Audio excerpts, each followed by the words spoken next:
Hello everyone. Sorry I'm a little bit late.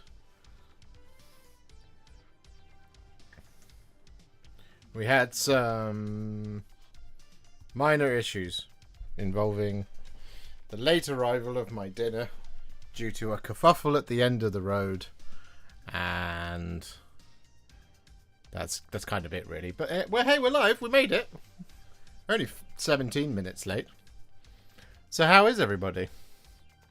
You guys all good? Tonight, I didn't really have much in the way of ideas of what to do with myself. So, I figured we would do a bit of a yapping session. We'd just have a lovely little conversation about all things painting.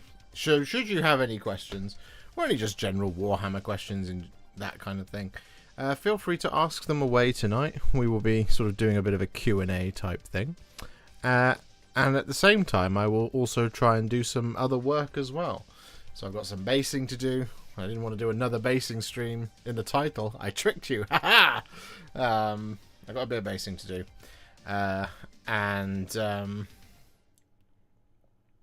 Yeah.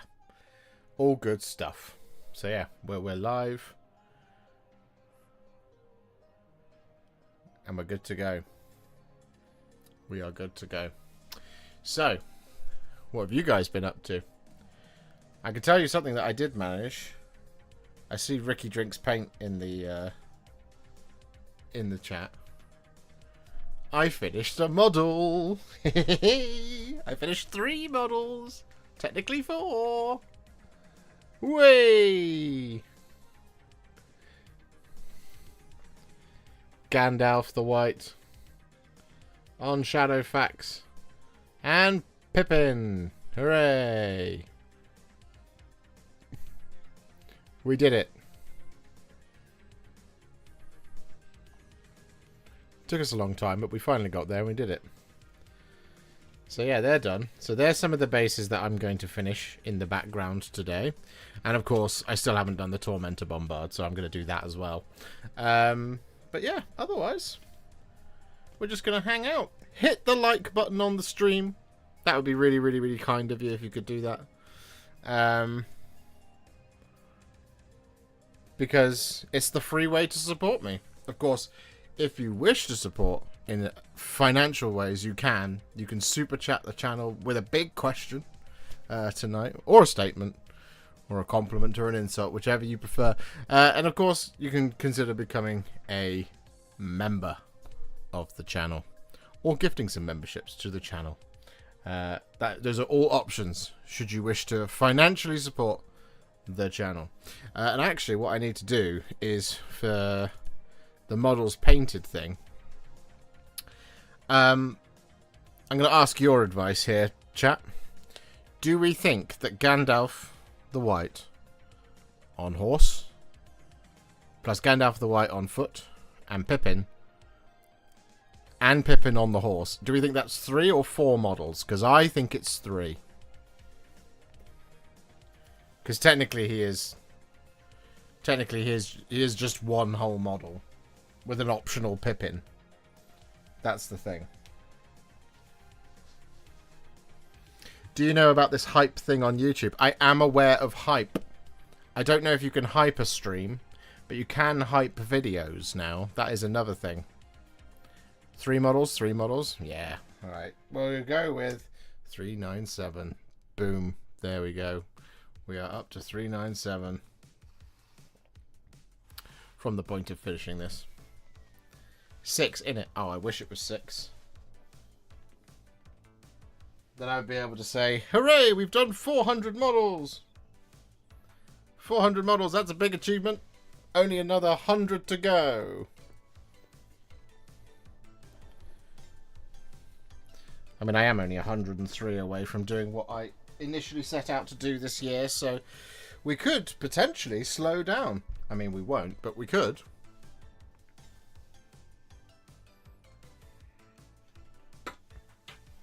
I did 3 on my count when I did them. There we go. I've done 3. 3. 3 is a fair number.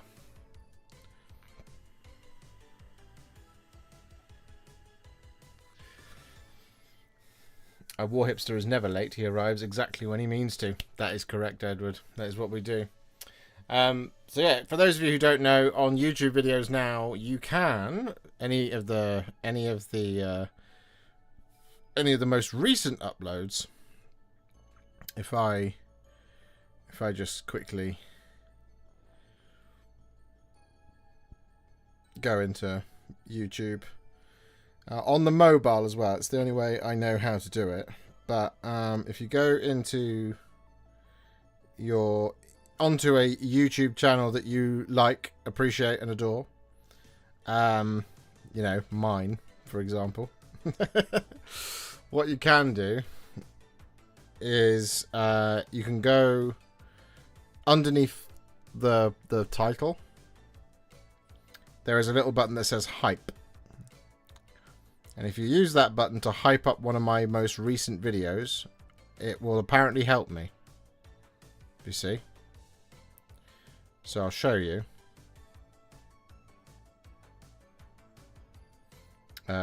Subscriptions.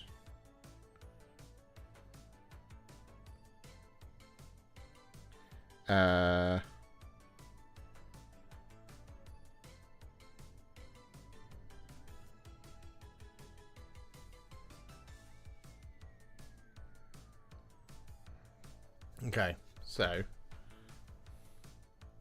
if we do this, hey!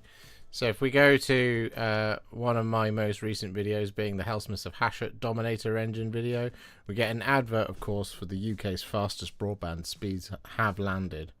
That's just not playing. There we go. Anyway, under here, see this little bar here? Share, remix, thanks. There's a little button there that says hype. Nope. Hype. You click on that. You can then hype. You can hype up a video. That is a new thing that you can do. And it helps show off the videos. But there you go. There you go. Do you know how to slow down? No, I do not. My 2025 stats: 283 built, 450 primed, 71 finished. Nice.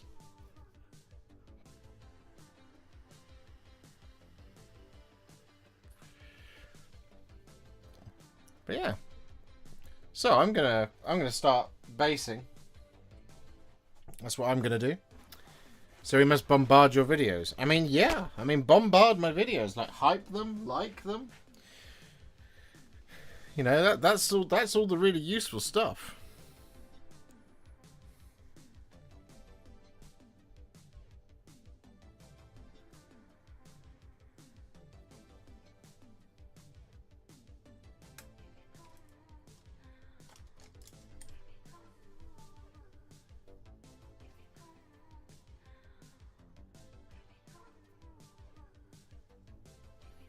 But yeah. So yeah, what have you been up to since Monday? Has much hobby taken place?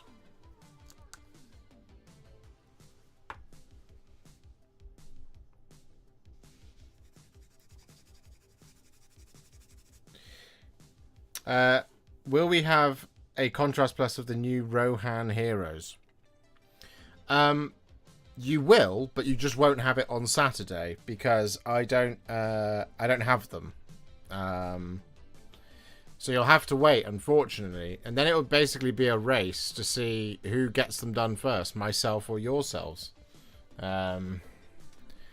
So, you know, I mean, I'm happy to take part in that race. I'm really busy, so I think you guys will probably win. But yes, I really want to do them. But I'll be there with you on Saturday morning, pre-ordering the heck out of them.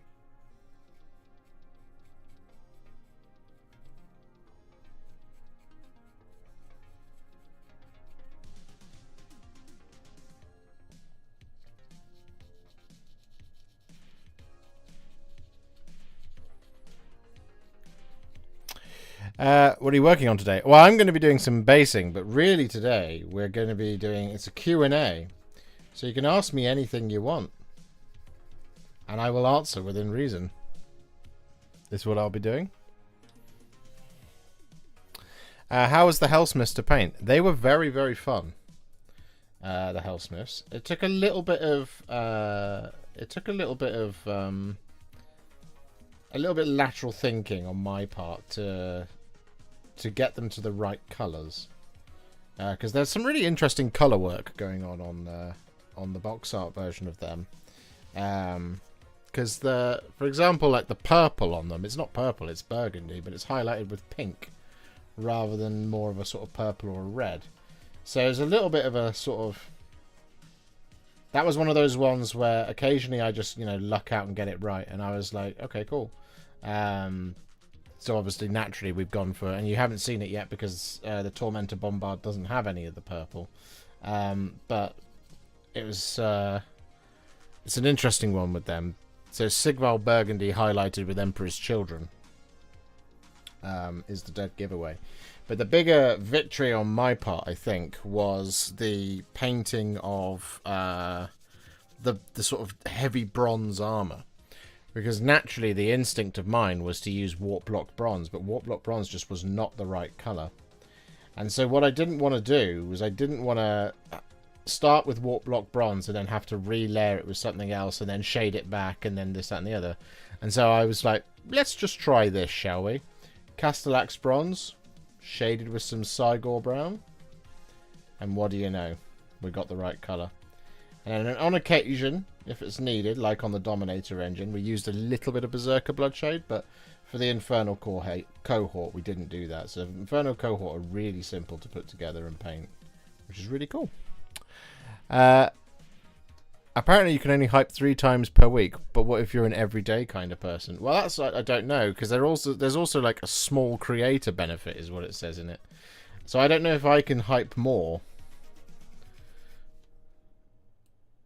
I can't hype my own videos, I know that.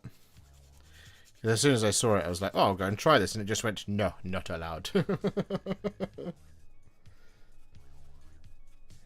So I used a test account to go and see what...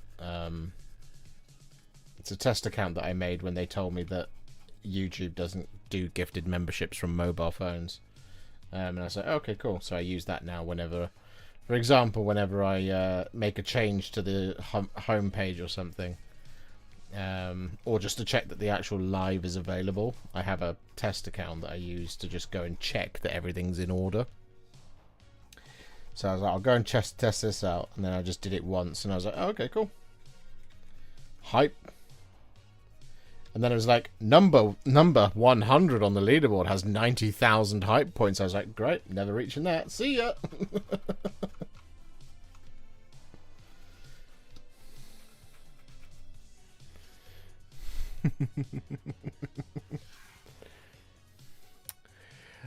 Been struggling to decide on a list to work towards Beachhead. Are you doing 40k? Are you doing AOS? Or are you doing something else at Beachhead, Pritters? Maybe we can help. It says just finished Celestine for this month's Tales. Congratulations! I can't wait to see it. Edward built the Black Talons. Oh, I'm jealous of you, Edward. I love the Black Talons. I wish I could do them again. And I say that in the sense that I wish I could do them for the first time again. Because I know I could do them again. I don't... That's such a beautiful set of models. We must be close to a Josh birthday. That is correct, JPM. We're very close to a Josh birthday. My birthday is a mere 9 days away.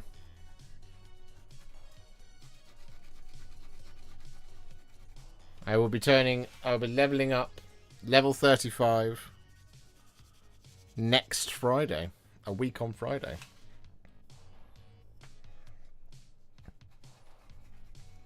And I really haven't thought about it very much at all. And I keep thinking, oh, hold on. That's actually happening next week. So we might do a little birthday party on Wednesday next week, maybe.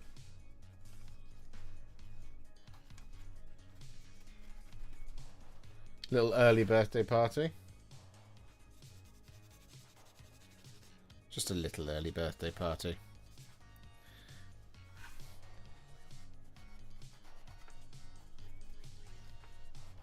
But if I know anything about anything, on Friday I'll be frantically trying to finish up Saturday's content. It's in my nature.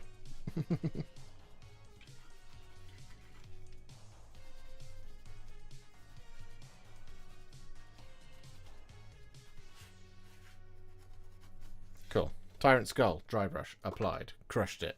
Easy.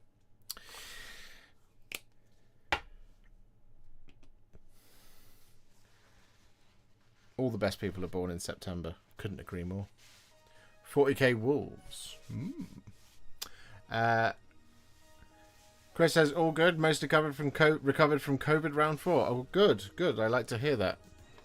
Hello, Hunter SWC. All hail George the Legend indeed. What is in your pocket? Just knives and lint. Genuinely.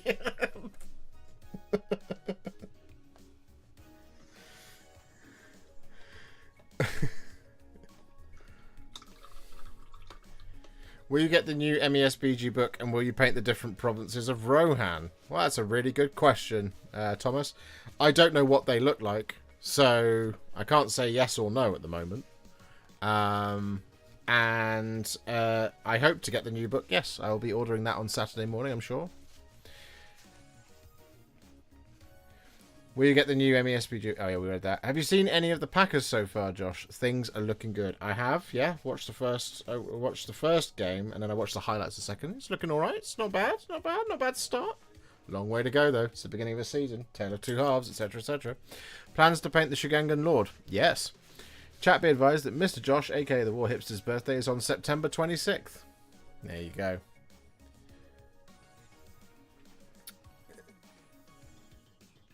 Hello, Jaffe Barra. It's been a while since I read your name out. How are you? Still a baby, but with a gorgeous beard. That's how I like to roll. And then worst painter here. Are you feeling any better today? Happy birthday soon. Here's your bribe. Thank you very much for the $200 bribe.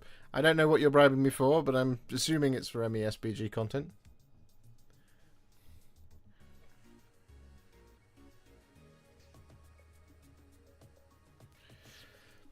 But that's very, very kind and generous of you, Worst Painter here. Thank you very much. You do not have to do that. All the best people are born in September. We've already established that. Yeah, thank you, GameX. Yeah. This is in hospital, but phone is charged. Oh no!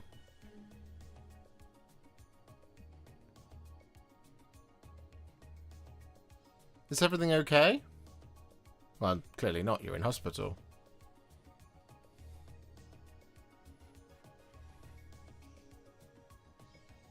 You don't have to share too much. You can message me. You can message me if you like. Tell me. But yeah, we hope you get better.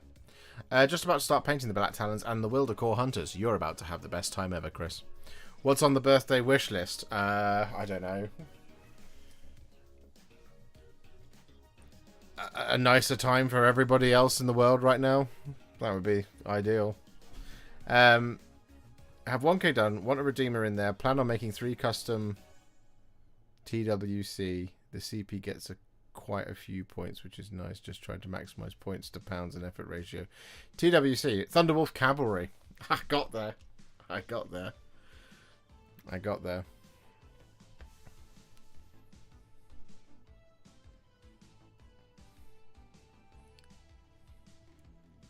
Can't you just throw in an allied knight? That would also do it. That's the thing you can do, right? Sorry if this is a dumb question, but I just started watching your videos. Do you build models upon community voting, whatever new or whatever fancies you? So, it's not a dumb question, Morgan. Basically, what I have is I have two to three different streams of work. One is, if Games Workshop sends me something new, I will do my best to build and paint it so that you guys have confidence to pick it up and know that there'll be a video to do it, right? So, for example, the Hellsmiths of Hashut is a great example. That's the first stream of content. So, generally, that's the one I do the most of because, got to stay relevant, got to stay up to date, and all that good stuff. I am a YouTuber with an ego problem, after all. The other one is the what people have asked for and what I have type thing. So I have this long ass spreadsheet with a list of everything that anyone has ever asked for on it, and then I try and pick things off it that I think would be interesting that are relevant to the conversation and topic at the time. So as an example, if, for example, with the War of the Rohirrim supplement coming out, right, it would make sense to paint something MESBG to go with it. And so far I've done Gandalf, but who knows, I might try this week and squeeze in something like Eowyn, or maybe my video about how to paint horses, for example. I think that would be a really good one for the Rohan supplement. So there's all that kind of balance. But yeah, I mean, you say stuff in the chat, and I might already have a video on the way for it. I might be planning a video for it, or I might not. It's all dependent on my time, really. Is Bard's family on your birthday wise list? So you can build that amazing set of models again. It's not, Thomas, no. And then worst painter ever with another $100 super chat saying last bribe was for content, this bribe is for MESBG. Well, I showed you this, but there is definitely guaranteed these guys is what I'm basing today. You've seen these already though, worst painter here. Good old Gandalf and Pippin. So there's some MESBG. So, I mean, you didn't have to bribe. You don't have to bribe. You don't have to super chat. You don't have to do anything like that. It's coming. It's on its way. Some of the best people were born in July, though, right? Yes, James. Do you know what? I'm going to go out on a limb here and I think every month has a lot of the best people born in them, you know? Except for January. No.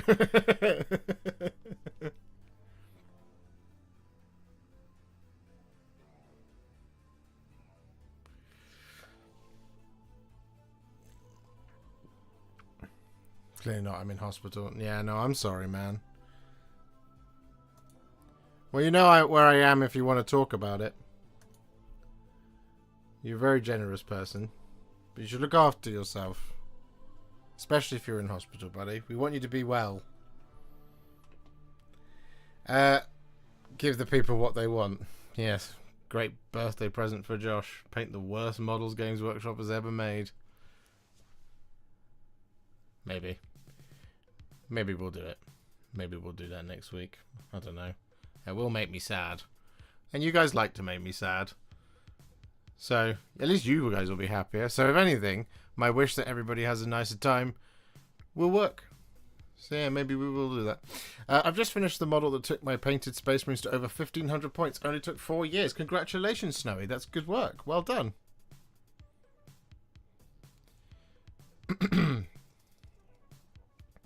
That could work. Haven't really looked at them, but could be tempted by a knight. I mean, it is just an easy, like, 400-500 points to slap into the list. Plus, knights are really strong at the moment, aren't they?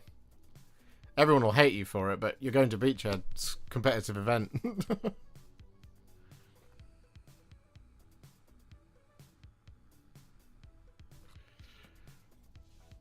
Chris is much better. I'm still ropey, but I want to build my Sky Lantern, but not really feeling well enough yet. No, you guys need to look after yourselves. I know. I realise the irony of me saying this because I don't look after myself.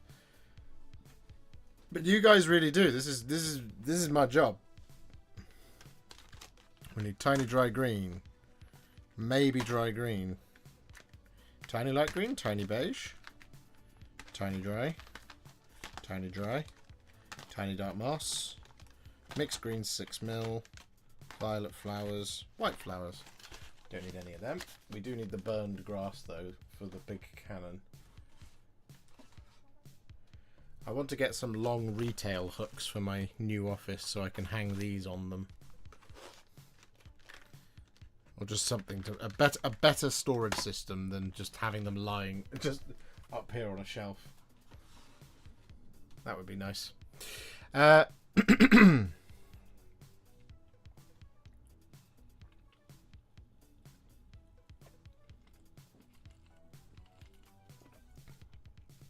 do you think about the Drakari reveals? What happens to the models you have painted? I think the Lady Malice model is very cool. I think the Archon is a nice model to have. Did they need a new Archon? I don't know. Only Drakari fans out there can tell me. Yeah, I think the Lady Malice model is very pretty. I think I was saying this, and do stop me. Do stop me if I'm rambling here. But well, I mean, this is a yapping session more than anything, so you can't stop me. But I think I talked about this on Monday, but I am fairly convinced now that Drakari is going to be in the next core box. Of course, I'm open to being proved wrong, but because they didn't get very much in this edition, but theirs is one of the oldest ranges, it says to me that it's coming. The same way that Tyranids in Thingy got, you know, the Parasite of Mortrex, and that was it. In the end of 9th. And then their whole range came along. Context clues. Yeah, I'm actually remembering I did talk about this on Monday now. Sorry. Stuck record.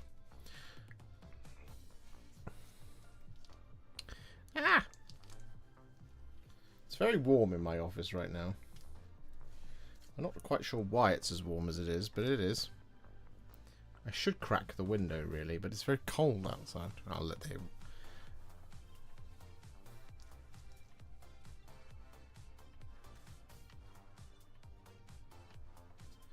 Bip, bip, bip, bip.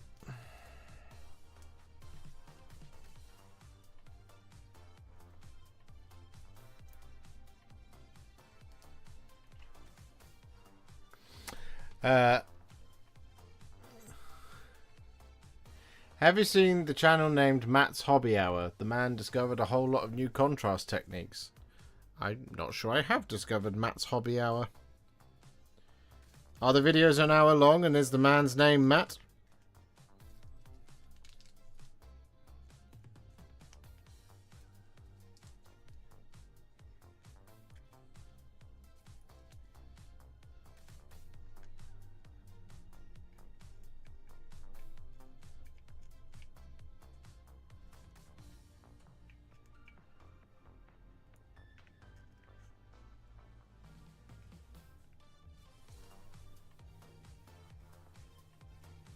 Always down to see new contrast techniques there. Finally, the community has come around.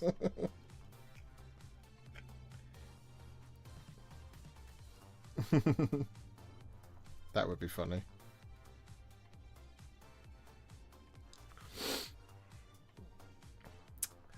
Where am I at? I think I would prefer the horses video over Aowen. In general, I would find it far more useful. Laying it out there, Drafter Pants. I like it. 50 clan rats. That has to go on the list now. No. No. Because we did the 40. And we said we'd never do them again. And I have not moved on that. There are rules. Sometimes. There are some rules.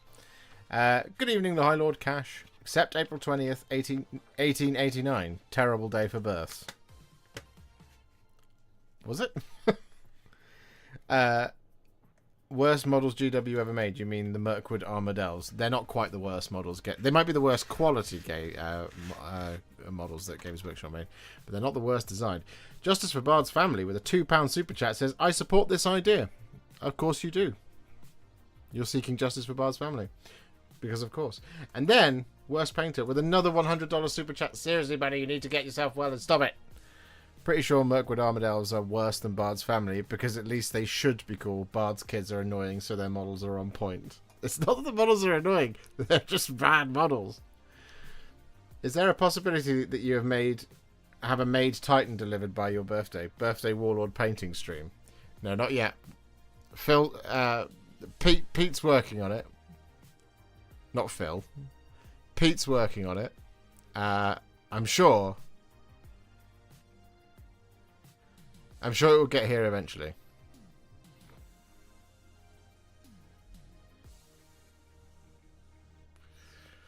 Our job is being with lots of people, hence why we have had COVID 4 times. Yeah.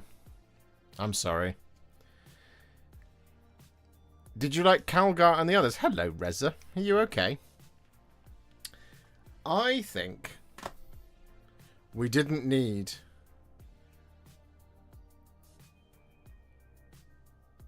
a new Calgar. But we have one. So, bully.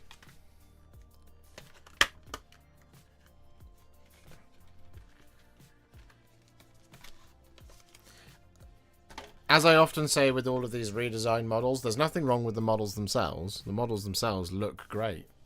It's just, you know, are we all... is the next edition of 40k, given that we're getting Calgar, is the next edition of 40k going to be, hey guys, redesigned intercessors? Can you imagine? Yes, I can.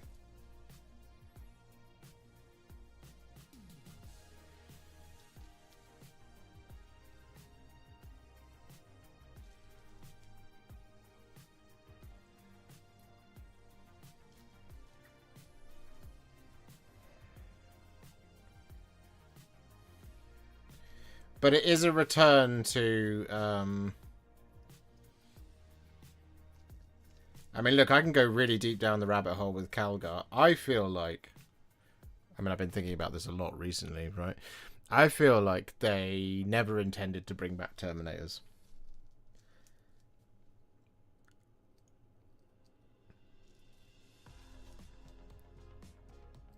Is my view. I think they intended that Gravis would be the heaviest plate that Space Marines would wear, and that eventually things like Terminators would be phased out.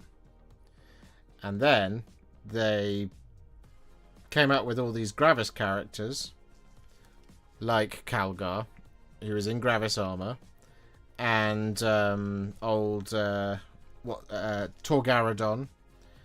and Phyros for the Iron Hands. So they're all Gravis characters. And then everybody in the community was like, but where are the Terminators? And I think they buckled under the pressure of redoing the Terminators. And as a consequence, it means now you have Terminator characters that are being redone into Terminator armor, like Calgar.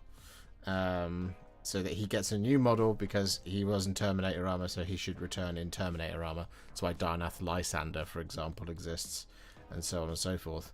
It wouldn't surprise me, though, if somewhere in Games Workshop's design folder that there are mock-ups for a Lysander in Gravis armor.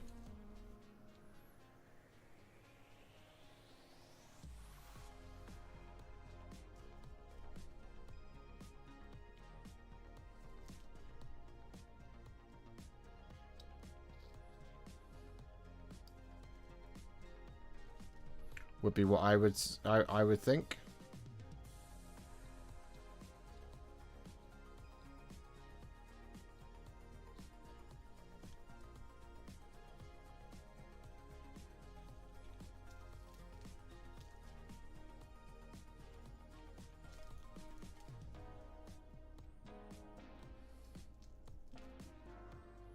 Because Calgar got a full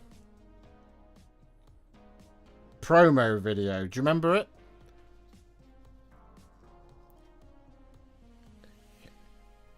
Where they were all just talking about how much of a badass he is. And then he was the first to cross the Rubicon Primaris and became, you know, an example to everyone else. And now they're like, oh yeah, no, now he's just in his Terminator armor.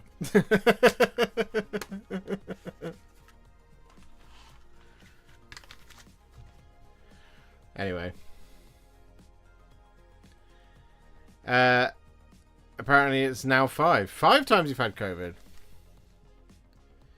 Or you can send them to me. Been waiting to paint them for Tails for ages. They've been out of stock since the dawn of time. Well, that was the stream's fault that they've been out of stock. You see?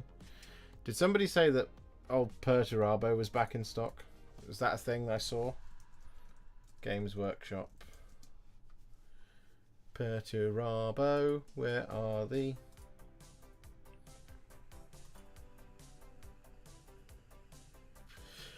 Oh, he is in stock. Okay, let's bang him into the cart then, shall we? Is it worth investigating this one? No. What about this one? No. No Deowine. No Gwai here. That sucks.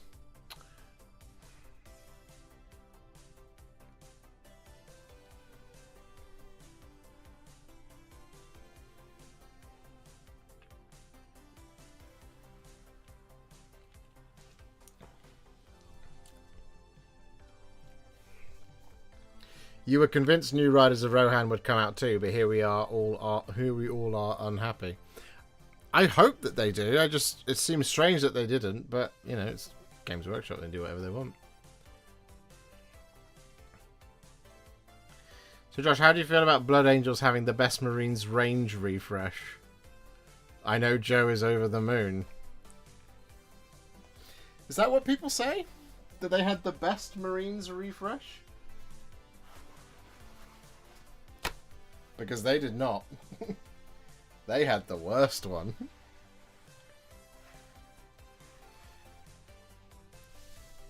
I should know, like, 60 of my models went in the bin because of it. And by bin, I meant on the shelf. But they were already on the shelf, you see. You were right about the Sororitas tanks. Basilicanum Grey complete, and it took me hours. I'm sorry, High Lord Cash. Good news is, if you want to, just grab a can of black spray and just go over it. So you're painting more clan rats, is what I heard. No. Hello, Love Cannon. Warhipster Perturabo is back in stock. If you haven't picked him up yet, don't let the Batman down. I shall not. Redesigned t-shirt launcher Marines. Yeah, let's go for it. Why not? Probably going to have it in 8 years' time. Hey! Best colour schemes for Thousand Suns 40k. I like the blue. I like the blue. 11th is going to be redesigned vehicles. I'd be into that if the 11th edition box is called, like, Engine War or something. That would be cool. They can't get rid of Terminators. We need a new version of Space Hulk. Well, I do agree. That would be nice. Can't wait to paint all my new Votan for Beachhead. Going to be a fun time. Nice. Which ones did you get? Did you get all the new ones? Joe was telling me that they had to FAQ it so that you couldn't put the artillery piece in a open-top transport because people were firing it out of a transport, which is spectacular 101 game design. I love it.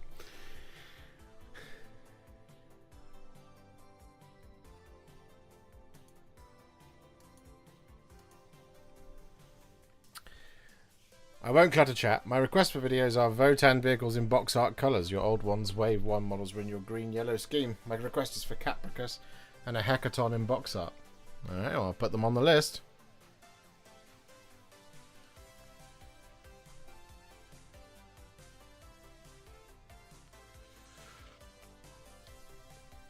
I think Grey Knights are the best refresh. That is some top level trolling there. Let's paint it here.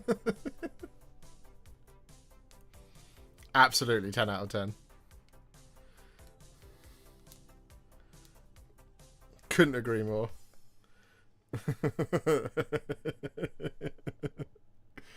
Also, happy 35th birthday early. I'm 34 and told everyone last year I was turning 35 because I stopped counting and thought I was a year older than I actually am. Oh yeah, I've been saying I've been 35 for ages.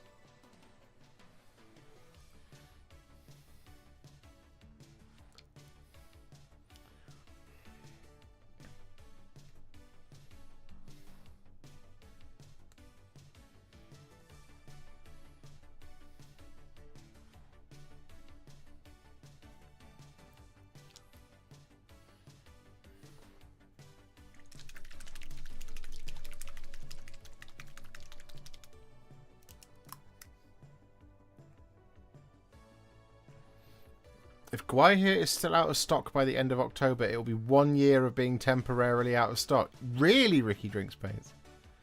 That's crazy. Did you see the new Sharp model? No, I haven't seen that. Oh, I might have done actually. I don't know. Maybe.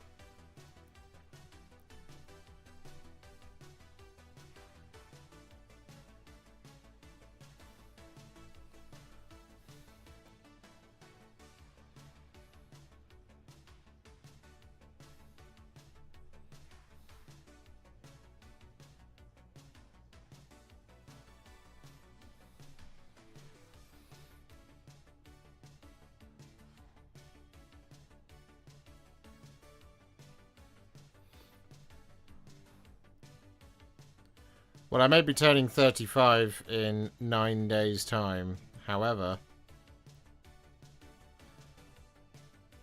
my hobby will be turning 29. I've been around a long time. I'm a dinosaur now, in Warhammer terms.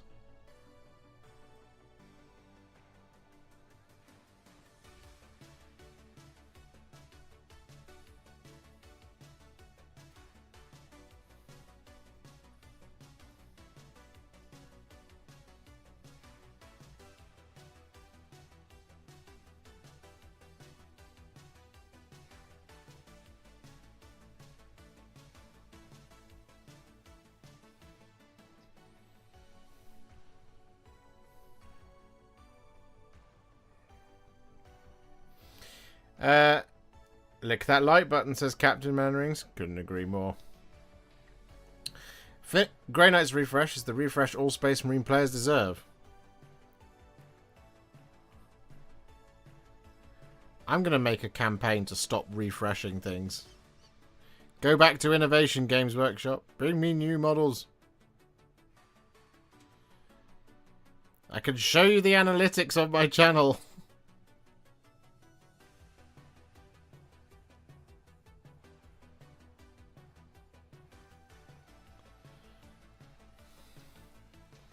It is a fascinating thing.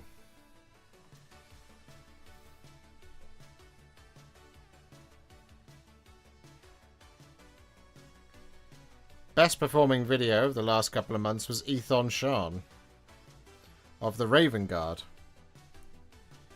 He was partnered with Big Yellow Darnath Lysander. And Ethon Shan, much better video than Darnath Lysander. If you expect them to be similar, they were not. And there is one clear defining characteristic for me about those, and one is that the Raven Guard man is brand new and no one has him. And Lysander is an old model that's been redesigned, and there's a bunch of people who've gone, well, I've already got one, I don't need a new one.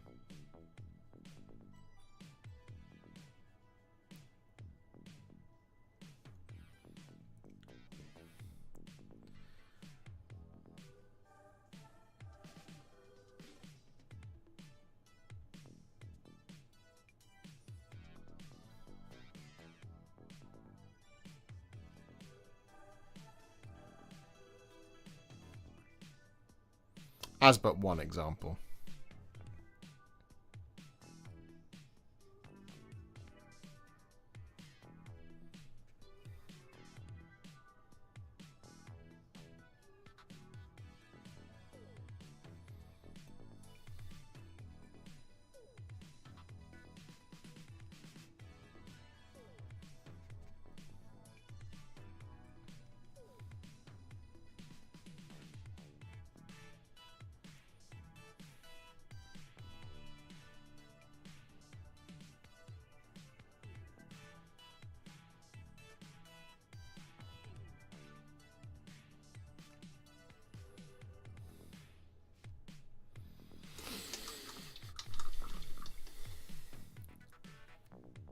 Grey Knight's refresh was sponsored by Mamas and Papas. Hey, just when you use metallic paints like when you use metallic paints like Retributor armor, do you apply 2 thin coats or just 1 thicker coat? It depends. Sometimes you get it just right with just one coat. Sometimes it doesn't need to. Sometimes the primer actually does lend itself towards it. So, for example, you probably only need about 1 coat of Retributor armor over the top of Wraithbone for sure, because it's bright. It's 2 bright colors together, and maybe it's not the strongest it could possibly be. But other times, it's a case of because everything's so bright, you're not going to see, even if you do kind of accidentally miss a little bit, or there is a little bit of a kind of weaker part of it, because everything's so bright and warm anyway, you don't notice it so much. 2 thin coats for sure always has to be done over, for example, like a black paint, because black is so dark that you have to build it up to it to actually look like that. Otherwise, it's going to sort of be washed out a little bit. So using the bright primers obviously helps. But generally, yeah, I would say the advice is just kind of eyeball it, see how you feel. If it needs 2 thin coats, it needs 2 thin coats. Sometimes it doesn't need 2 thin coats. Sometimes it just needs the 1. It really just depends. I got my Big Birdie Guy here from GW in the US like 3 years ago, along with Dane and Thrandaddy with Smaug, and thought nothing of it because I didn't know they were hard to get.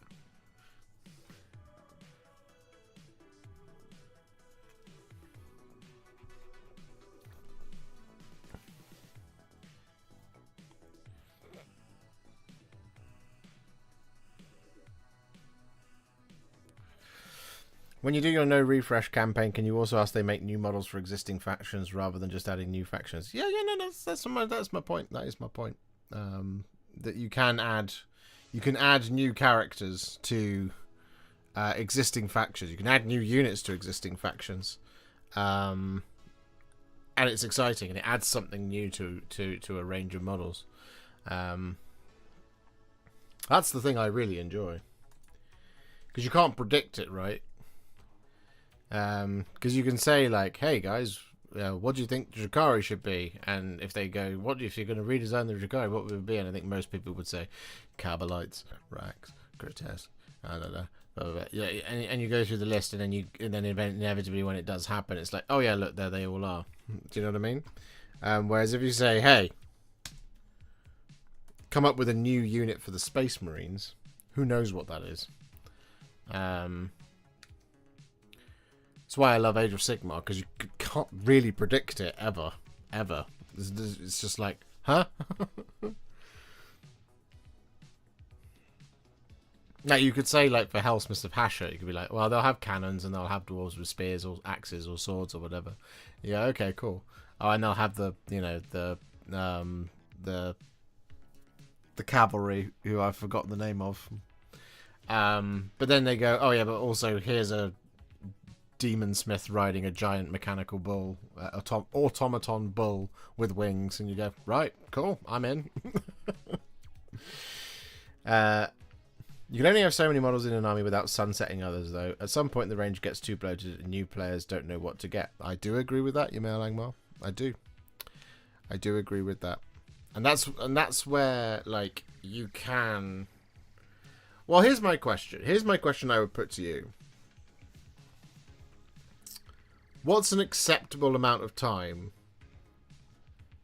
for a model to be... let me see how I'm wording this. What's an acceptable... When is it acceptable to sunset a model? Like, how long does something have to have been around to be sunsetted? I'd be interested to see if there was...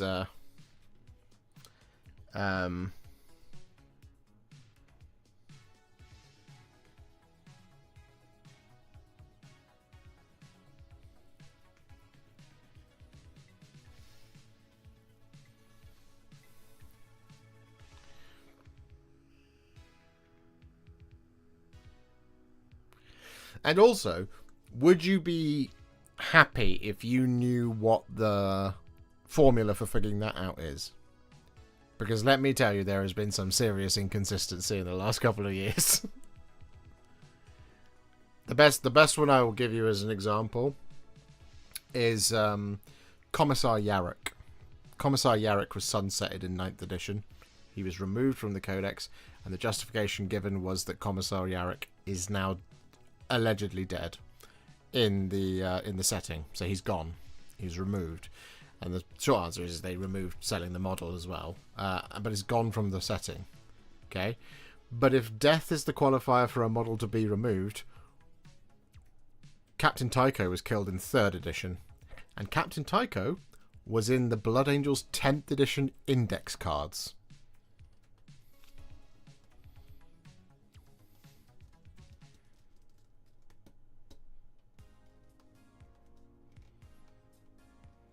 So death clearly wasn't a problem for a whole another edition.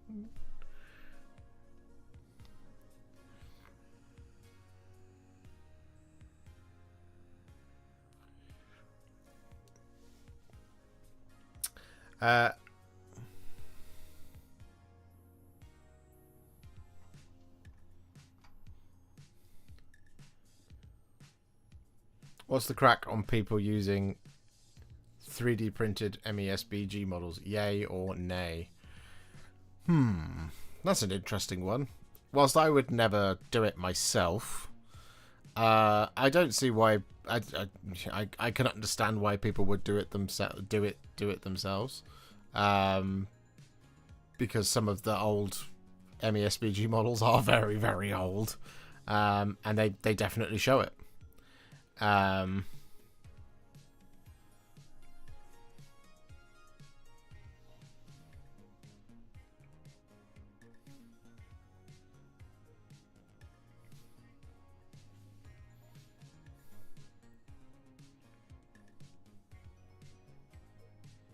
It's such a shame. It's such a lovely model and diorama piece. It's at the top of my list for painting when I finally get my hands on it. Oh, same.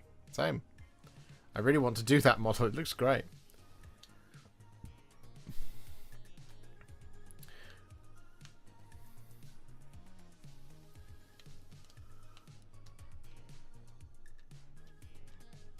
Couple of years if it's Stormcast.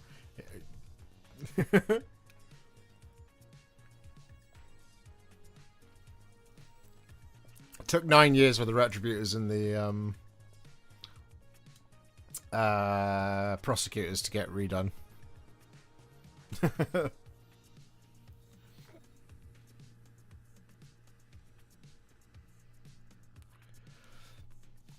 In your quest to stop refreshes, can you ask if they can just give us back the Horus Heresy stuff for Chaos, as it actually makes sense in canon? Who said anything about making sense? That was a crime. Justice for Yarrick. Agreed.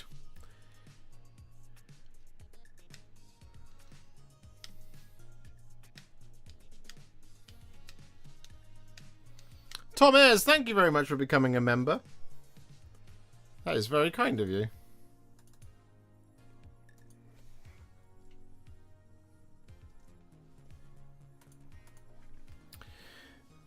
What do you think Daughters of Cain or Tree Men going to get in new editions? That's a really good question. I don't know. It's... Sylvaneth are one of the rare factions that... I mean, I guess they could do with some sort of mid-size infantry. Because, I mean, they got their cavalry last edition, which were really cool. They've got their heavy infantry in the Kurnoth Hunters. They've got their light infantry. They've got 4 different types of light infantry. Because they've got the Spite Wield, the Tree Revenants, the Spite Revenants, and Dryads. They could do with like a medium size infantry, maybe. But they're a very complete range, the Sylvaneth, which is an interesting one. It's difficult. Daughters of Cain, I think the answer is probably very similar. Could go for some sort of heavy infantry, because all of their stuff is quite light, and maybe a heavy cavalry of some description. They could do with maybe an artillery piece. But yeah, it's really tough to predict Age of Sigmar because you never know. They might be like, oh yeah, look, here's a single character, like a High Gladiatrix, for example. Or they might be like, here's 8 new kits. Go nuts.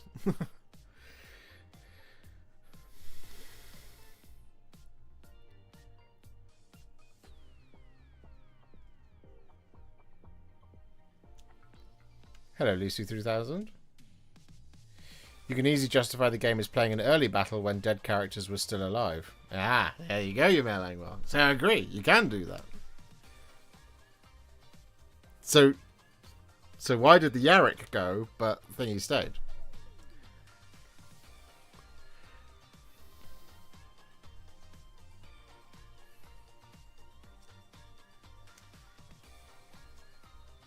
There's no easy answer on when to sunset a model. Maybe if the function it has in an army is now done better by another unit, or if it no longer fits the playstyle they are pushing the army into. And that's an interesting kind of lateral move, I think. Because I was talking about this the other day, and I think along with... And you can see this with some factions. Some factions didn't need it, but some factions did kind of need it. And I'm going to talk a lot about Emperor's Children here. But so I think this edition of Warhammer 40,000, the reason why I've not been as into it as as I was 8th and 9th, is this edition has been about reset, rearm, refocus, restart. More so than even 8th edition was. 8th edition was all of those things when it came to the way the game is played. And of course, you know, the advent of the Primaris Marines, and it sort of was where the beginning of the great redesign sort of started. But there was a lot more in 8th and 9th. There was a lot more of, hey, we're doing some redesign, but there's a lot more new stuff coming as well at the same time. You know, fairly consistently stuff got new model rather than a redesign of an old one. And so 10th edition very much has felt like, hey, we're resetting, rearming, and restarting with 40k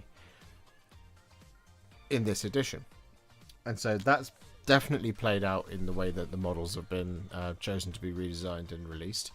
It has been majority redesigns this time around. There's a lot less new stuff. Obviously, all of the Leagues of Votann stuff was brand new, but Space Marines, by and large, it's all been redesigned stuff until these characters have come out. So is his name Kanok Var, the Iron Hand? He's new. Ethon Shan, he's new. And the White Scar, I can never remember the name of, he's new. But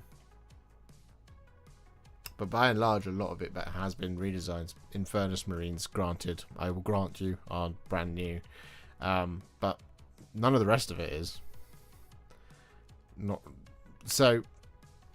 My point being, and the reason why I said I'm going to talk about Emperor's Children a lot here, is up until this book dropped, until this faction came out, the most times I've interacted with Emperor's Children has been people putting a venerable Contemptor Dreadnought with 2 Sonic Blasters or Volkite weapons or whatever it is, and then some Noise Marines into a list as part of a Chaos faction for Chaos Space Marines. Right, so they've, as far as I can remember, the most I've interacted with Slaanesh up until this point, Emperor's Children, has been as a shooting army, and I think they made a very clear decision that they wanted them to be much more focused on being this kind of scalpel type melee army, in much the way that the rules have, as I interpret them, have basically pushed them towards. You know, with the way that the troops all have precision, for example, and there's a whole combat troop. And actually, the shooting has been pared right back. So Noise Marines are still quite good at shooting, but they're almost the only sort of source of it, really. Obviously, other than the ones that they have in common with the rest of the Chaos Space Marines. And so I think that there has been an effort on their part from a rules perspective that some factions were also going to be restarted and redesigned, and be decided that this was going to be the lane that they occupied in the grand scheme of things for Warhammer 40,000. So in Chaos Land, you have basically two combat factions and 2 sort of mostly shooting, but they do combat as well, factions, basically. Would be how I would describe Death Guard. Thousand Suns is the more of the shooty aspect. World Eaters and Emperor's Children is more of the fighty aspect. And they've got 2 almost distinct play styles within them. You know, all four of them do. But predominantly that's how they work. Of course, you can build them anyway, but that to me says that's kind of how that's worked out.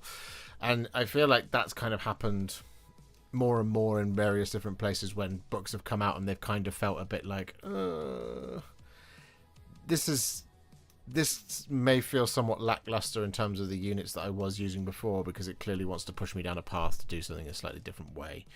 And so going forward, one would hope that in 11th edition, those themes will be expanded upon and therefore innovated to be much more powerful and much more distinct from one another, as it were. That is my hope, that 11th edition is a more interesting time for me, and it's not a continuation of what I have felt to be a treading of the water from Warhammer 40,000 for the last 3 years. Because I haven't been excited to go to a big 40k event, basically. And I used to go to a lot of those.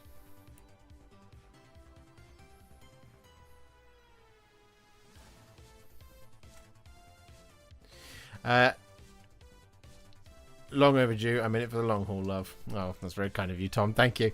Explain light versus medium versus heavy and what you're saying. I'm not understanding. All right. Okay. Yeah. So in terms of like with when I sort of talk about light infantry, light cavalry, heavy cavalry, all this kind of stuff, is what we're looking for is something that is when I would sort of indicate something like light cavalry, you want something that's fast but lightly armored. And perhaps it also has range, so more of a skirmisher option. And you have that, really, in your Doomfire Warlocks and stuff like that for the Daughters of Cain. What you don't have is armoured elves carrying large glaives that are designed to kind of stick in there, or lances or something like that. A Blood Knights would be something I would describe as a heavy cavalry option. And those are things that are like, hey, these things mix it up in combat, and they are an anvil upon which to hit your opponent over the head with and do some serious damage if you get the charge and the rolls right. So the same thing for infantry. You don't have a lot of staying power in Daughters of Cain, and you not necessarily need it because you have a lot of speed. But witches and the Melusai and the Kinnerai, they're all very lightly armoured. They're very fast. So what we want is something that's what I would suggest they need is something a little bit slower, upon which to turn the axis of your advance, upon which to sort of build a foundation of the army. So something with a little bit more of a heavy armour, a little bit slower, but it has, you know, a 4+ save.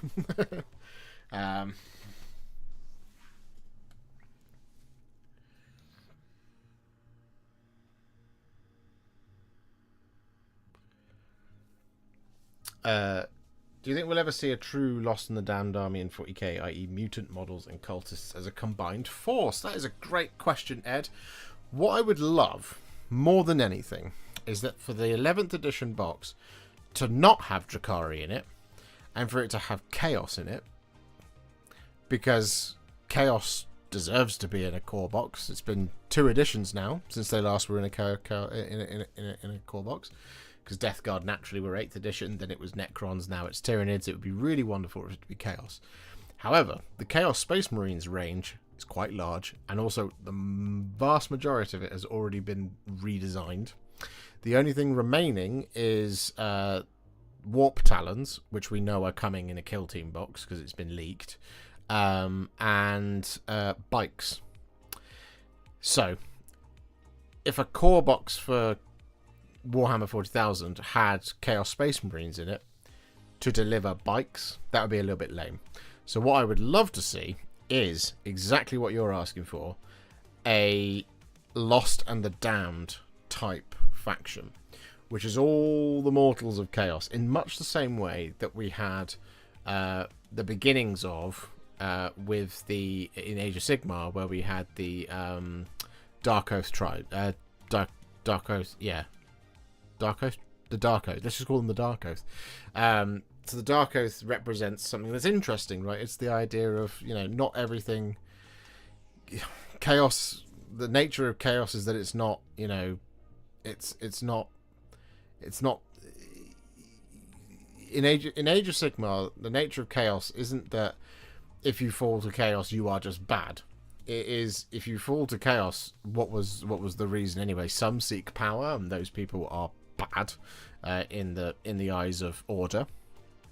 But there are plenty of people who had to bargain, or had to submit, or just didn't have agency in the decision to align themselves with Chaos, which is the Dark Oath tribes. That's exactly what they are. The Dark Oath were, to their mind, abandoned by Sigmar during the Age of Ruin. Age of Ruin? I might have got that wrong. But they're not all bad, evil Chaos worshippers. They see Chaos in the same way that Abaddon does. Chaos as a tool, but what they don't realize, of course, is that their souls are already stained with chaos. They're always going to, once you tap that vein, you can't go back. But ultimately, those folks aren't. They're not. They're not cultists. You see, they are people who had to survive by any means necessary, and that meant submitting to the will of the Blood Reaver tribes, for example, because there was no one around to save them, so they had to save themselves. And some fought and died, some fought and survived, and some just gave in because that was the easiest way of doing things. You see, so there's much more shades of grey in Age of Sigmar than it maybe comes across. I think in 40k it's the nature of the power of chaos is that it is an all-corrupting force, and anybody who submits to it is an evil person, and they must be eradicated at all costs. But is that necessarily true? Because in Age of Sigmar we have seen the power of redemption, and go and read about Taunus the Redeemed as an example. I don't want to spoil it too much. I won't go into too much about Taunus unless you guys really want me to. But there is an idea that you can come back, and that possibility has very rarely ever been explained, or indeed explored at all in the nature of the Warhammer 40,000 at all. And you can say it's because of the oppressive regime of the Imperium. Sure, that is true. But we rarely in the books are seeing the Imperium as a character and Chaos as a character. You are seeing the characters as characters, if you see what I mean. So the Imperium's policy might be this,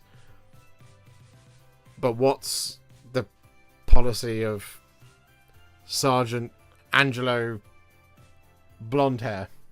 You see what I mean? That was quite the diversion. Because we have something to celebrate here. Mr. ADR Wargaming with 10 gifted Warhipster memberships. He's an absolute roddy bloody legend. Thank you very much for that, sir. Don't have to do that, of course. Good evening to you.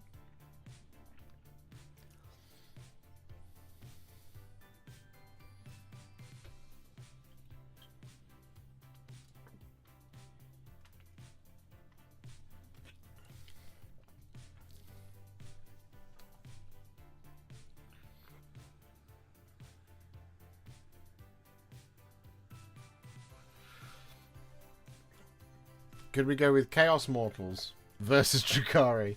That would be interesting.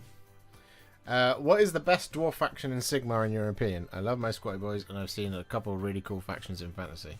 Again, that depends on a couple of things, really. I think the Hellsmiths of Hashut are really, really interesting from a lore perspective. In fact, just everything I've just talked about, the Hellsmiths of Hashut are exactly that. The Hellsmiths of Hashut had to make a choice. Do they make weapons for chaos, or do they all die? That was the decision that they were basically given. And they chose to fall. And they chose to work with chaos or work for it or be supplicated by it, as opposed to opposing it and all dying out. The dwarven holds were majorly assaulted during the during the end of the Age of Myth, before the during the Age of Chaos. There's really cool lore in that book about it. I thoroughly recommend reading, and they're not. They're deeply ashamed of that decision, but at the same time, this power has given them the power. Their plan was to essentially stockpile weapons, experience, and this, that, and the other, and wait until it was all kind of done up above, and then surge forward and claim the lands for themselves. But it's the Skaven Tide, the Vermin Doom, which has accelerated that, and they've had to. Obviously they've now appeared because they've some chaos representatives have basically said to them, hey, if you guys want to be relevant, you might as well go and start seizing resources, and they've had to accelerate their plans somewhat. But it is all tainted by chaos. So the Hellsmiths of Hashut lore is really, really, really cool. Similarly, the Caradron Overlords lore is really cool. You know, they fled to the skies. You know, they left. Is it the Khazalid Empire behind? Basically, what you're seeing is this fraction, the shattering of the bonds of Dwarden Brotherhood, played out across the different factions. So yeah, there's loads and loads and loads of really, really cool stuff going on. So it's difficult to sort of look at it to give you an answer on that one. Nice Excelsior, have it right. Murder everyone. Yeah, sure.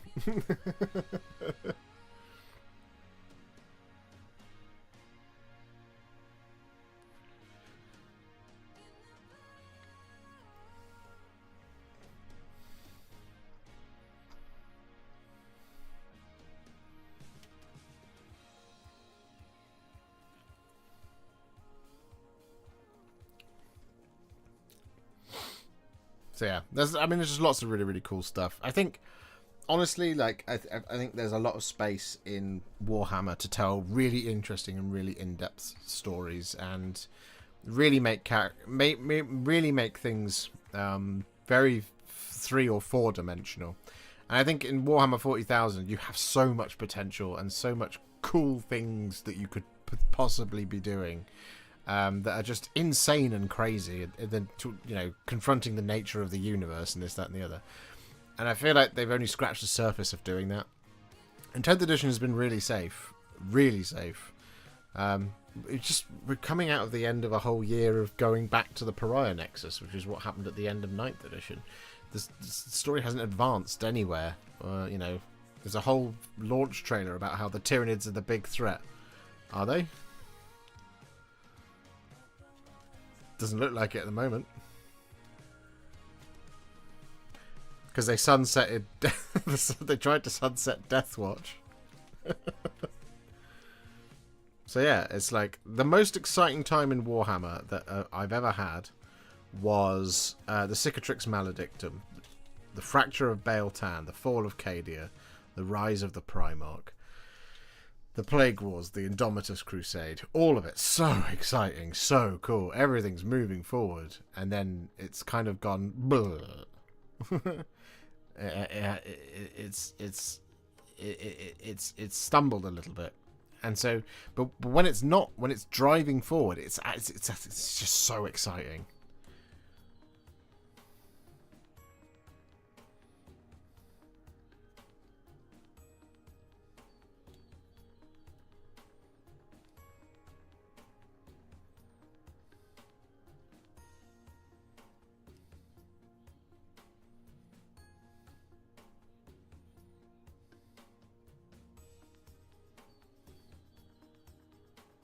There. That's the end of my TED Talk. I hope you enjoyed it.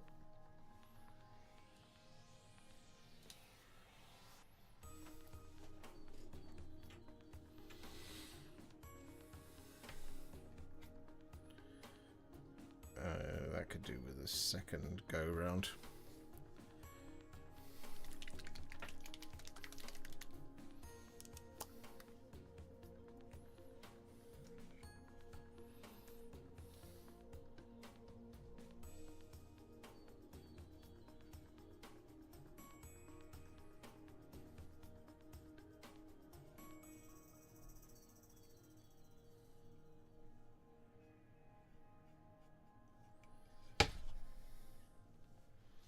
Whoops.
good.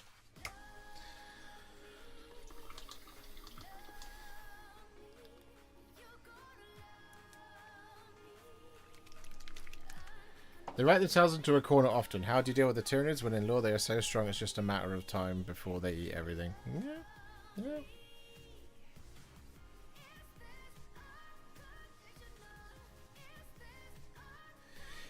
This is the big question. Is sometimes I feel like, you know, I'm not cool enough for 40k. Because I do really like it when I read a story where the good guys triumph over the bad guys. Yeah, I do enjoy that. That's my favourite thing. I love heroism. I love hope. I love cool big action scenes. And I like to see the good guys win. That is one thing I really like. And I think sometimes the Warhammer community outright rejects the idea of anything to do with any sort of hope whatsoever. You know, for them it's like, yes, it's good that the Imperium is falling, and I'm like, yeah, no, I get that. I feel like you can sort of abandon this idea that, and I think they tried, but I think you can abandon this idea that everything's going wrong all of the time, and I think you can start to sort of say, hey, look, the Imperium aren't going to win every fight. They shouldn't win every fight. You know, that's not realistic, right? That's not the way things should be. However, you can tell a story where you have something like the fall of Cadia, where Cadia is destroyed, right? And that happens, and that's a big deal. And it's a big monumental thing. But you can also, at the same time, you can have it so that actually the Tyranids turn up somewhere and they're just really well prepared and they absolutely annihilate them. And so, you know, you can say that Hive Fleet Kronos was decimated, for example. It doesn't mean they're gone, but, you know, splinters exist, right? But you can make it so that that happened, and so on and so forth. So you can have this kind of sort of seesaw and this kind of thing.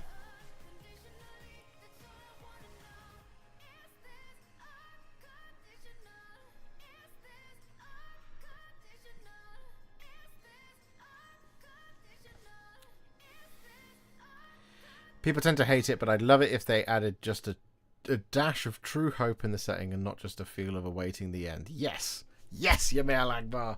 You and I are best friends. Together we shall hold hands and skip off into the future, into a bright future where everything's good.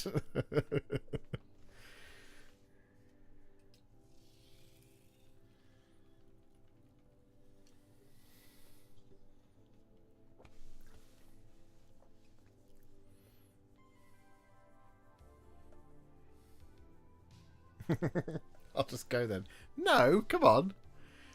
I know you love the good guys winning just as much as I do, worst pain to hear. You love MESBG and Lord of the Rings. That is literally a story of the triumph of good over evil.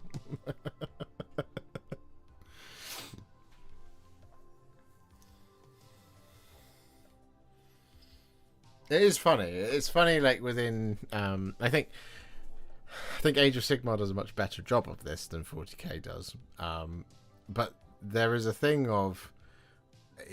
In Age of Sigmar, you can read any of the books, and you can find something in there somewhere where it's like, sure, I kind of get what they're saying. Do you know what I mean? But with 40k, they say, well, you know, no one's really good, everyone's evil. It's like, yeah, but there's one that's clearly very evil, and there's some that are very clearly not. They might live in an oppressive, awful regime of the Imperium, but it's clearly been set up as, hey, these guys are the good guys, and these guys like to make soup out of the good guys. Do you know what I mean? It's like there's no grey areas here. Like, they're clearly, like, you can't be like, hey, do you know what? Khorne had some good points. No, he doesn't.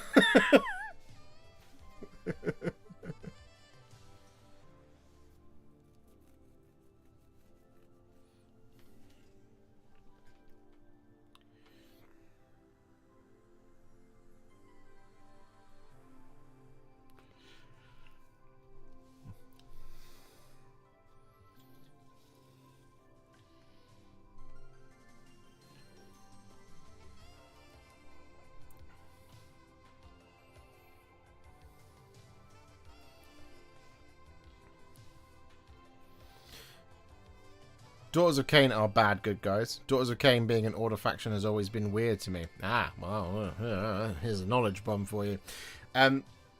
The point of order in Age of Sigmar is not that they're the good guys, it's that they are opposed to chaos.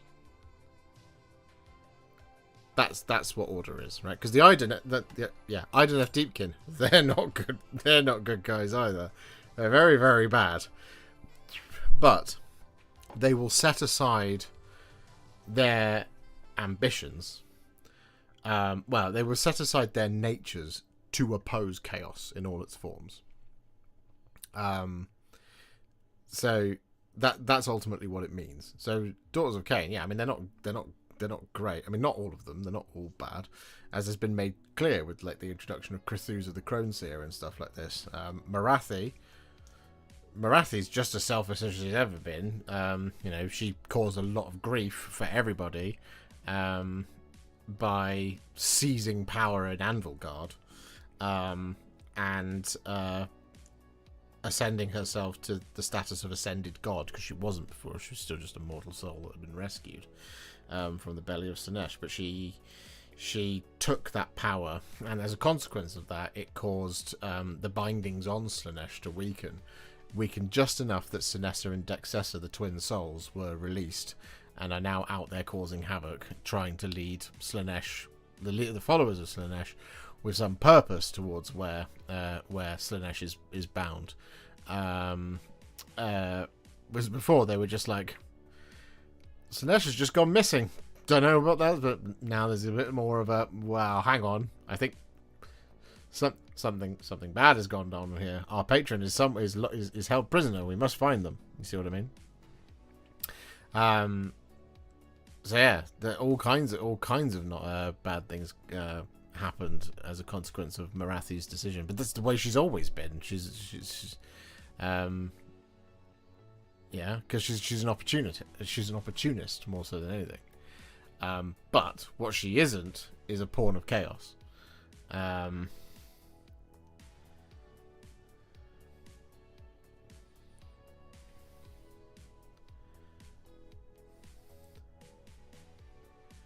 Are orcs the bad guys? I mean, some have skulls on their helmets. It's true, but no, orcs are the forces of destruction in the world of Age of Sigmar. I'm not so sure about 40k, but the forces of destruction in the world of Age of Sigmar are kind of like the Ice Age. They are an inevitable part of the cycle of life. And so that's their point of existing. Their point of existing is like I said, basically like the Ice Age. They're a primordial force. Destruction is a primordial force. And there's a bit of a cycle thing that goes on in Age of Sigmar. You have this kind of the waxing and waning of the powers between the four. Because order is in ascension, and as a disrupting force to, well, it kind of goes order, chaos, destruction, death, and so, but you can reverse it the other way around. And, you know, order rises out of chaos, destruction wipes it clean, and then at the end of all cycles, death is there, because everything dies.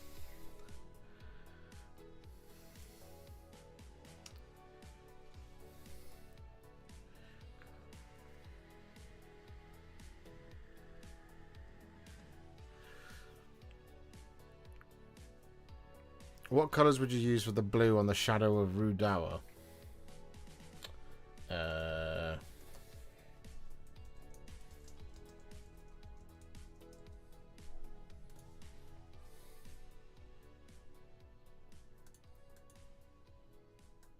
What, for his robes?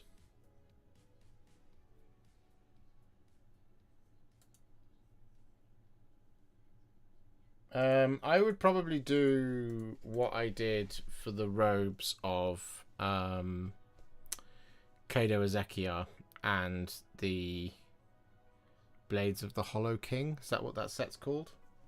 Is probably what I would do for that.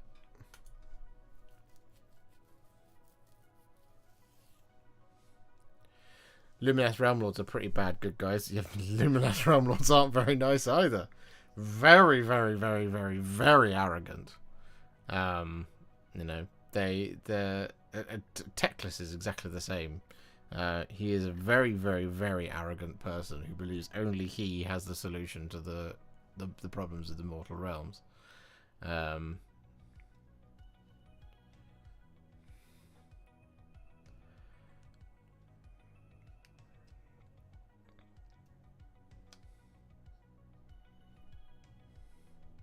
There's so many really cool themes in Age of Sigmar. Honestly, I really recommend people read more about it, because I think there's lots of just really, really cool stuff going on. You know.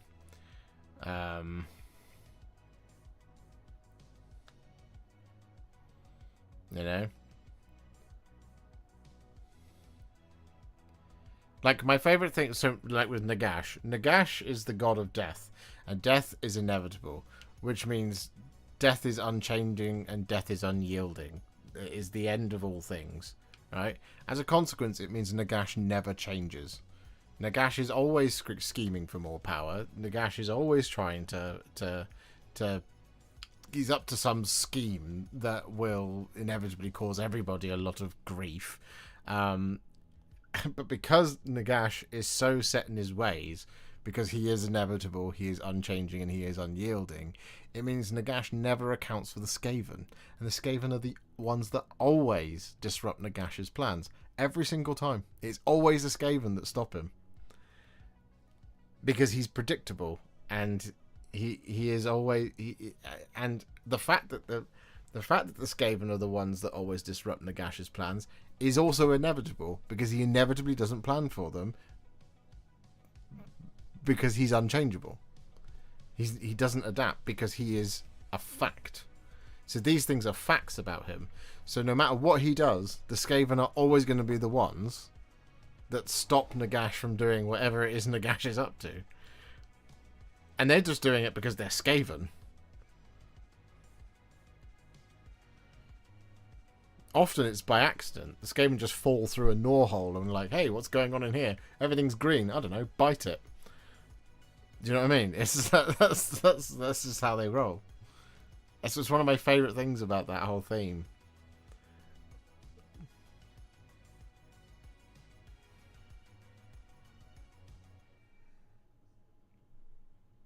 It's wonderful.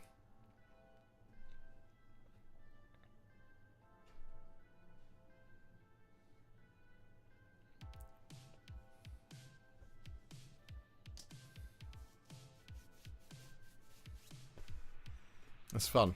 That's all I'm saying. Do you think the Realm of Fire will be forever ruined, or will it be healed? I don't know. I don't know. It's a good question. I don't know how they would fix it, but they could. I mean, look, the Skaven.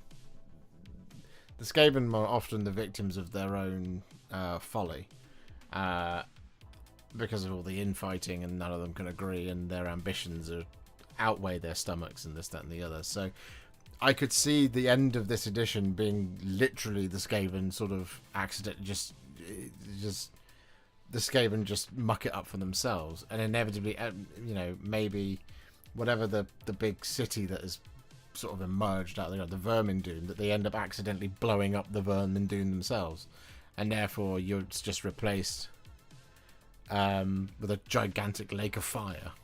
Who could say? Do you think I need to have a Nagash to play FEC well? No. You know, you really don't.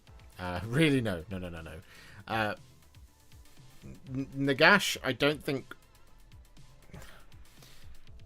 Nagash is enough of a force multiplier for Flesh Eater Courts. If anything, what he would be is he would just occupy a huge amount of your points, and not really do very much for you. He doesn't interact with the delusions. He doesn't interact with any of the battle traits, as it generally doesn't tend to in any of them. So if you're putting him in, it's just to take advantage of him casting loads of spells. But I think you're much better off not having him, and you actually perform a lot higher with the lack of Nagash. It'd be interesting to see if he interacts better with something like Ossiarch Bone Reapers, because I think he might. It'd be interesting if he does. We'll have to see. Because, you know, Arcan the Black and the Morghast and all that sort of stuff, they're in there. But, yeah, he doesn't really fit in with Nighthorn or Flesh Eater Courts at the moment.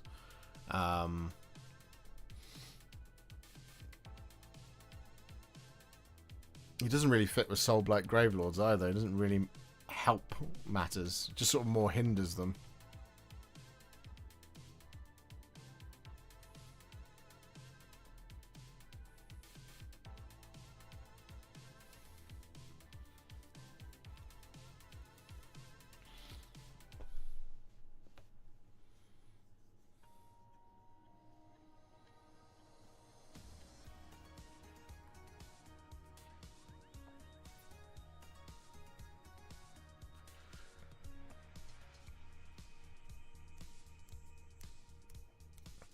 Usheran thinks he's a dick. I mean, he is. If you ever want to, Nagash is an ass. He just is.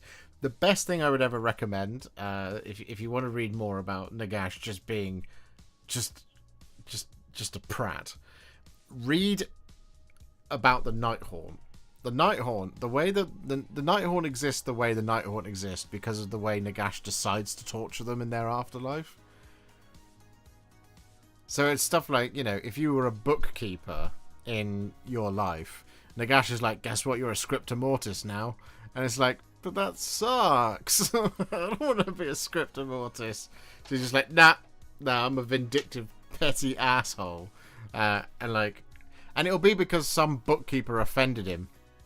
Somebody wrote a book about how Nagash is a bit of a dick, and he'll be like, right, that's it. All people who write books from now on, they'll be Nighthorn, and that's what he does, you know.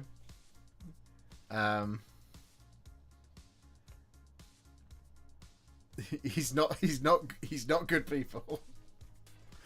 Yeah, and they all hate him.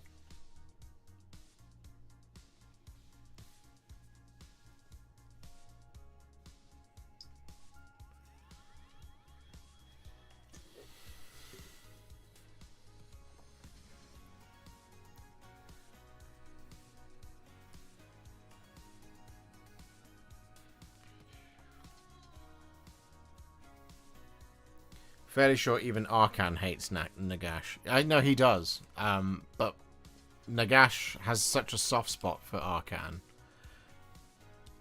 Nagash kind of feels like Arcan is his only friend. And so every time... Because Arcan gets defeated all the time in books and battle tomes. Constantly. Arcan gets destroyed. Because he's really, really old. That's a really old skeleton. And Nagash is just like, nah, just for fun, I'm going to reincarnate you again. But it's because Nagash can't let him go. Because I think Arcan is the only one Nagash really cares about. But as a consequence, he makes it so that Arcan can't really remember. Because they all kind of forget they hate Nagash the closest they get to him. Which is why so often they're off doing their own thing elsewhere. It's not because Nagash sent them. Nagash might have sent them. But often it's because they're off doing their own thing. Because if they go near him, they're just like, yes, master, I'll do whatever you want, master.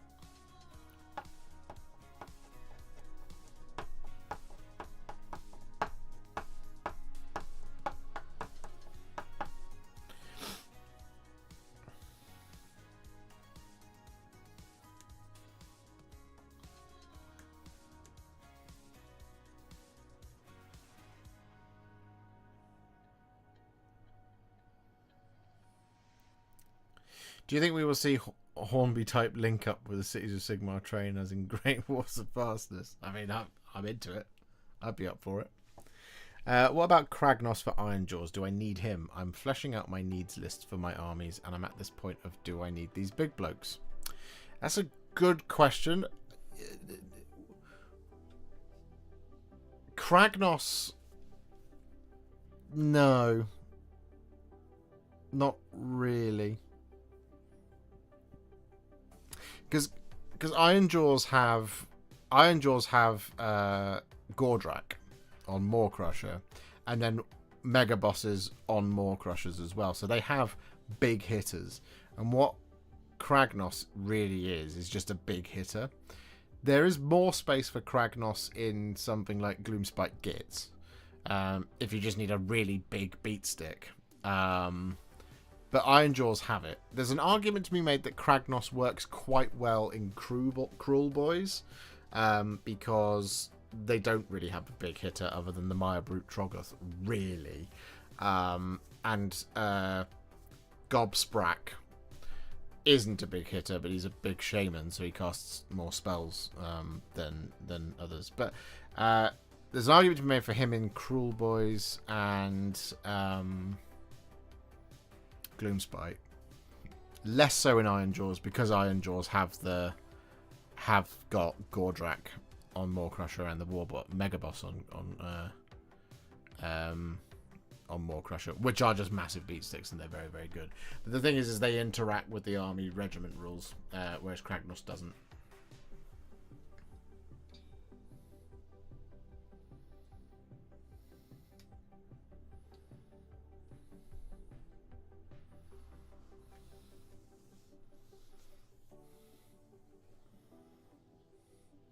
I don't like Nagash because he is too much Deus Ex Machina. I control all undead because reason none from Warhammer Fantasy Battles lore, and I carry that bad feeling for me to AOS. It's fair enough.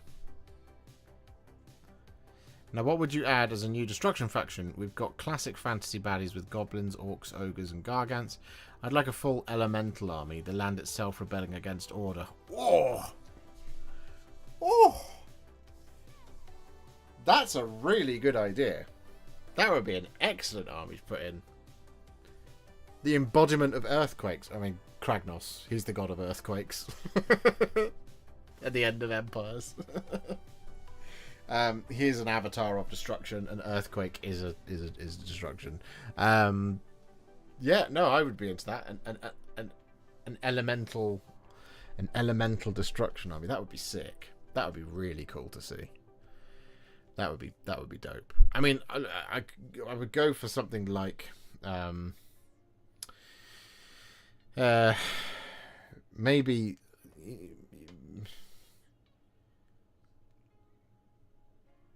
I don't know.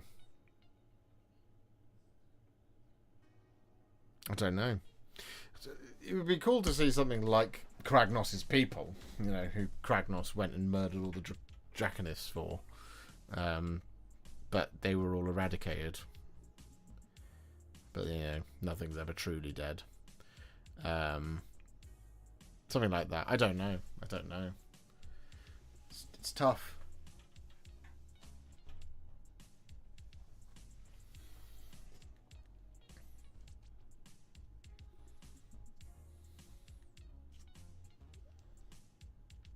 Ogres need a big centerpiece character. Hope it happens. Maybe someone with giant maw pot on a chariot or something. Yeah, we could see it. That's the rumor that the ogre maw tribes are gonna get theirs soon. Of course, we'll have to see what happens.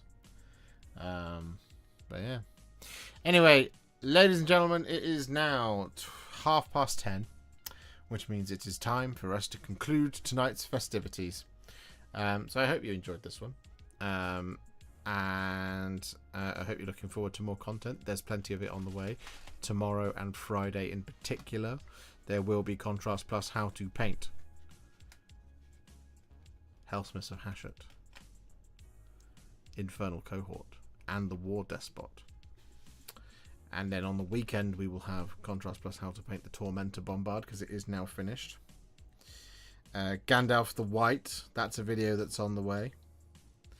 But we will be live again on Monday at 5:30 p.m. GMT, or BST, as I think we are actually in at the moment, to do some more Me Time Monday type stuff. Who knows what it will be? Maybe we'll finally get the horses. Are they fun to paint? I'm really excited for them as a faction. They're very quick. Once you figure out the scheme, they're very quick, James. I think you'll have a great time with them. They're really simple. They don't have too much detail to them. They're not covered in like packs and daggers and pouches and stuff. They're very, very, very simple, which is really cool. It's really nice. But yeah, so like I said, we'll be back tomorrow with a painting video, and on Friday, and on Saturday as well. Don't know about Sunday, but yeah, live again on Monday, and I will see you all very soon for all of that good stuff. But if I don't speak to you before then, have a great weekend. Here is the hand of farewell, and I'll see you all very soon in the next one. Love you very much, chat. Bye for now. Bye.